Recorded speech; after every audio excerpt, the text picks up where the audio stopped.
മണ്ഡലത്തിലെ Mani C Kappan MLA സജീവമായി തന്നെ പ്രചാരണങ്ങൾ തുറന്നു പോവുകയാണ്. അതിനിടയിൽ കഴിഞ്ഞ ദിവസം നമുക്ക് നൽകിയ അഭിമുഖത്തിൽ പറഞ്ഞ ഒരു ഭാഗം മാത്രം അടർത്തിയെടുത്തുകൊണ്ട്, അതായത് സർക്കാരിന്റെ പ്രശ്നങ്ങൾ കൊണ്ട് വികസനം ഉണ്ടാകുന്നില്ല എന്ന് പറഞ്ഞതിനെ ഒരു എം.എൽ.എക്കെതിരെ എന്ന തരത്തിൽ വ്യാപകമായി സമൂഹ മാധ്യമങ്ങൾ ആ ഭാഗം മാത്രം കട്ട് ചെയ്തുകൊണ്ട് പ്രചരണം നടത്തിയാണ്. അത് ശരിയായ രീതിയാണെന്ന് തോന്നുന്നു. അത്തരം നടപടി ഒട്ടും ശരിയായ രീതിയല്ല.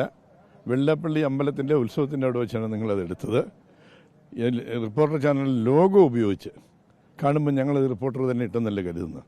ഞാൻ പറഞ്ഞത് പ്രതിപക്ഷത്തിൻ്റെ എം.എൽ.എമാരുടെ നിയോജക മണ്ഡലങ്ങളിൽ ഭരണപക്ഷം, അതായത് ഗവൺമെൻറ് തരുന്ന സഹായങ്ങളും എല്ലാം വളരെ കുറവാണ്. അതുകൊണ്ട് നല്ല പ്രവർത്തനങ്ങൾ നടക്കുന്നില്ല. ഞാൻ പറഞ്ഞ എൻ്റെ നിയോജക മണ്ഡലത്തിൽ മാത്രമല്ല, മോൺസിൻ്റെ നിയോജക മണ്ഡലത്തിൽ എടുത്തു പറഞ്ഞു. പിന്നെ ഇത് എഡിറ്റ് ചെയ്ത് വന്നത് മോൺസിൻ്റെ നിയോജക മണ്ഡലത്തിൽ വികസന പ്രവർത്തനങ്ങൾ നടക്കുന്നില്ല. റിപ്പോർട്ടർ ചാനലിൻ്റെ ലോഗോ സഹിതം വരിക. അപ്പം ഞങ്ങൾ എന്നാ കരുതുന്നത്? പൊതുജനെന്ത് കരുതണം? റിപ്പോർട്ടർ ചാനൽ ഇത് കൊടുത്തു എന്ന് കരുതണ്ടേ? അങ്ങനെ നിങ്ങളുടെ ലോഗോ ഉപയോഗിച്ചല്ല ചെയ്തെങ്കിൽ തീർച്ചയായും നിങ്ങൾ അതിന് കേസ് ഫയൽ ചെയ്യേണ്ടതാണ്. ഇത് ശരിക്കും പറഞ്ഞാൽ തോൽവി ഭയന്നുകൊണ്ടാണ് എതിർഭാഗത്തുള്ളവർ ഇങ്ങനെ ചെയ്യുന്നതെന്ന് തന്നെയല്ലേ കരുതുന്നത്? ഞാനങ്ങനെയാണ് കരുതുന്നത്.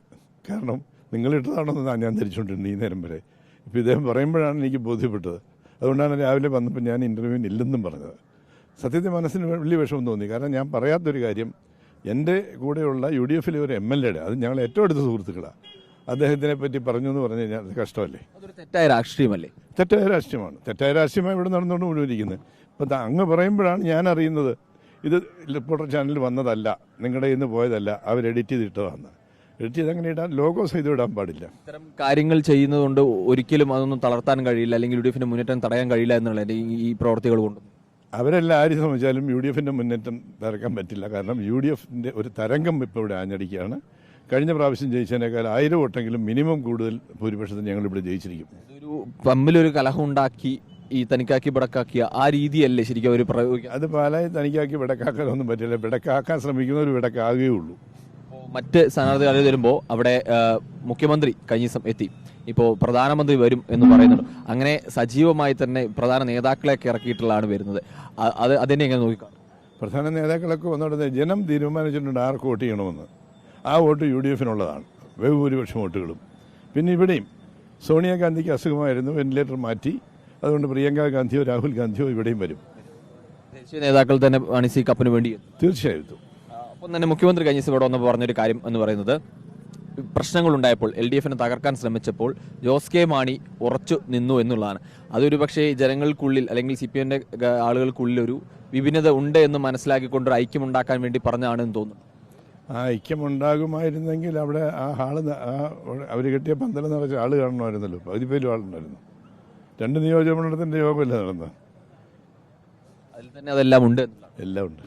ഒപ്പം തന്നെ മുഖ്യമന്ത്രി പറഞ്ഞത് വേറൊരു പ്രചാരണ രീതി എന്ന് പറയുന്നത് 9-ാം തീയതി ഏപ്രിൽ 9-നാണ് തെരഞ്ഞെടുപ്പ് വന്നത്. ഇത് KM മാണിയുടെ ഓർമ്മദിനമാണ്.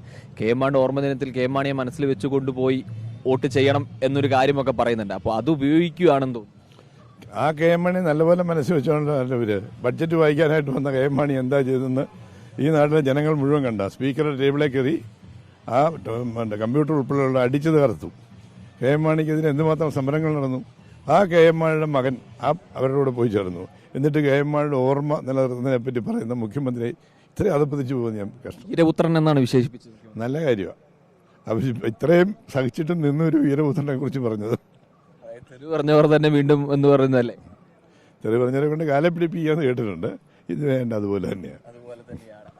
അതെന്തായാലും അത്തരം പ്രചാരങ്ങളൊന്നും ജനങ്ങളുടെ മുമ്പിലേക്ക് എത്തില്ല എന്നാണ് ഈ ഒരു സെന്റിമെന്റൽ ഉപയോഗിക്കാൻ നോക്കുകയാണെന്ന് തോന്നുന്നു. ജനത്തിന്റെ മനസ്സിൽ UDF അനുകൂലമായ തരംഗമുണ്ട്. ഈ തെരഞ്ഞെടുപ്പ് അനൗൺസ് ചെയ്യുമ്പോൾ തന്നെ ജനം തീരുമാനിച്ചിട്ടുണ്ട് ആർക്ക് വോട്ട് ചെയ്യണമെന്ന്. പിന്നെ 1% മാത്രമാണ് എങ്ങോട്ടോ അങ്ങോട്ടോ മാറുന്ന ഒരു സ്ഥിതിയുള്ളത്.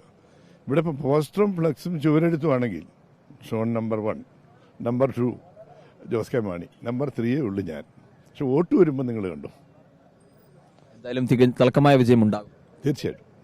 ഏതായാലും തികഞ്ഞ വിജയപ്രതീക്ഷയിൽ തന്നെയാണ് MLA മുന്നോട്ട് പോകുന്നത്. സജീവമായി തന്നെ മണ്ഡലത്തിൽ റോഡ് ഷോയും മറ്റ് പ്രചാരണങ്ങളായി മുന്നോട്ട് പോകുന്നുണ്ട്. ഒപ്പം കഴിഞ്ഞ ദിവസം ഉണ്ടായ അത്തരത്തിൽ അതൊരു നല്ലൊരു രാഷ്ട്രീയമല്ല എന്ന കാര്യം തന്നെയാണ് MLA വ്യക്തമാക്കുന്നത്. ഒരു ഭാഗങ്ങൾ മാത്രം നടത്തിയെടുത്ത് തെറ്റായ പ്രചാരണം നടത്തുന്ന നല്ല രാഷ്ട്രീയമല്ല എന്ന് MLA പറഞ്ഞു വെക്കുകയും ചെയ്യുന്നുണ്ട്.